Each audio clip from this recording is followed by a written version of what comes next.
নমস্কার। আপনারা আগের দুটো ভিডিওতে প্রচুর ভালোবাসা দিয়েছেন, তার জন্য অনেক অনেক ধন্যবাদ। অক্ষত গুপ্তার ভিডিওর ওপরে আমি অনেক কিছু বলেছি। অক্ষত গুপ্তা একজন Indian famous Hinduism spiritual writer, house husband নিজেকে পরিচয় দেন এবং তিনি স্ক্রিপ্ট রাইটারও অবশ্যই। তার উপরে অনেকগুলো ওয়েব সিরিজ, তার কাহিনীর উপর অনেকগুলো ওয়েব সিরিজ বেরোচ্ছে বা বেরোবে এবং তার উপরেও একটা ওয়েব সিরিজ বেরিয়েছে যেটা গুপ্তা বয়েজ নামে ফেমাস বা গুপ্তা বয়েজ আপনারা দেখতে পারেন। সেখানে কিভাবে তিনি মেন্টালি হ্যারাস ছিলেন বা তিনি কিরকম ডিস্টার্ব ছিলেন, সেখান থেকে তিনি কিভাবে বেরিয়ে এসে এত সুন্দর একটা লিড রোল করছেন। এখন উনি একজন, তার অনেকগুলো রেস্টুরেন্ট আছে, তিনি একজন স্ক্রিন রাইটার, তিনি প্লে লিস্ট, তিনি নাটকও লেখেন, প্লাস বুক রাইটার।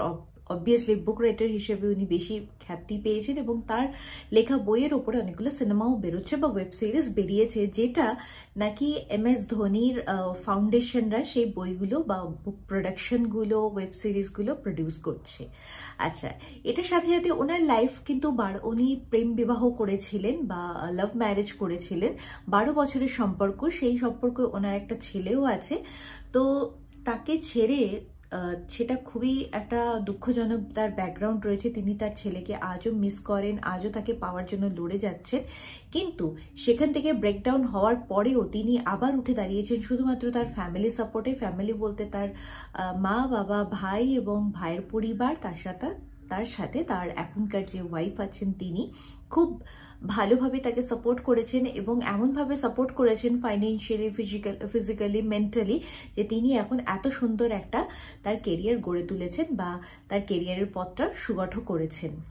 এবং এতগুলো বই লেখার পরেও তিনি প্রত্যেক ইউটিউবারের চ্যানেলে আসেন এবং চ্যানেলে এসে তার নিজের সম্পর্কে কিন্তু বলতে দ্বিধাবোধ করেন না, বা তার পাস্ট লাইফ সম্পর্কে বলতে তিনি এতটুকু দ্বিধাবোধ করেন না। কারণ তিনি বলেন, আমি আমার পাস্ট লাইফ থেকে শিখেছি যা শেখার, এবং আমি আমার ছেলেকে যেহেতু গল্প বলতে পারিনি, তাই হয়তো সমস্ত দুনিয়াকে গল্প বলে শোনানোর চেষ্টা করছি, যাতে সেখান থেকে অন্তত আমার ছেলে শুনুক বা সেখান থেকে আমার ছেলে দেখুক, বা এখনো আমি ছেলেকে কতটা মিস করি সেটাও উনি প্রত্যেকটা ইউটিউব প্রফেশনাল লাইফ তো আছেই, তার সাথে তিনি তার পাস্ট লাইফের কম্পেয়ার করতে তোলেন না বা ভোলেন না, বা পাস্ট লাইফটাকে বা পার্সোনাল লাইফটাকে তিনি আমাদের প্রত্যেকের সামনে তুলে ধরেন কি আমাদের প্রত্যেকের এরকম একটা ব্যাকগ্রাউন্ড থাকতে পারে বা এরকম একটা পাস্ট লাইফ থাকতে পারে।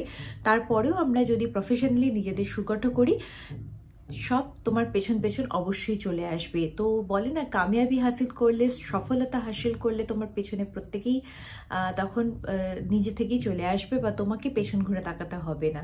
তো আমার মনে হয় ওনার লাইফ থেকে এটা শিক্ষা নেওয়া উচিত এবং ওনার বই পড়ে আমাদের আরো কিছু শেখা উচিত। তো আজ এই অবধি, আবার নতুন ভিডিও নিয়ে, নতুন কাউকে নিয়ে। আপনারা যদি কাউকে রেকমেন্ড করে থাকেন যে এর সম্পর্কে ভিডিও আনুন বা এনার সম্পর্কে জানুন, তো অবশ্যই আমি সেটা করার চেষ্টা করব।